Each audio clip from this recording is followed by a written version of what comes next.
ಈಗಲೂ ನಂಗೆ ಜೀವ ಬೆದರಿಕೆ ಇದೆ.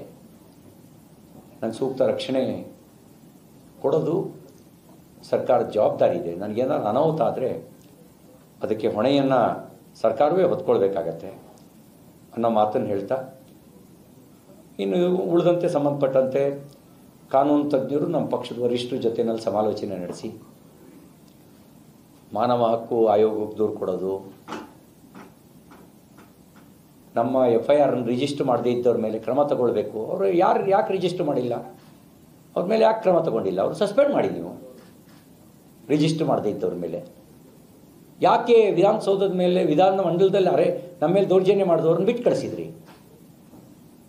ಅಂದರೆ ನನ್ನ ಮೇಲೆ ಕೊಲೆ ಮಾಡೋದಕ್ಕೆ ಬರೋದು ನಿಮ್ಮ ದೃಷ್ಟಿಯಲ್ಲಿ ಅಪರಾಧ ಅಲ್ವಾ? ಅವ್ರು ಲಕ್ಷ್ಮೀ ಹೆಬ್ಬಾಳ್ಕರ್ ಅವರು PA ಅಂತ ಬಿಟ್ರಾ, ಅಥವಾ ಅವರು ಕಾಂಗ್ರೆಸ್ ಕಾರ್ಯಕರ್ತರು ಅಂತ ಬಿಟ್ರಾ?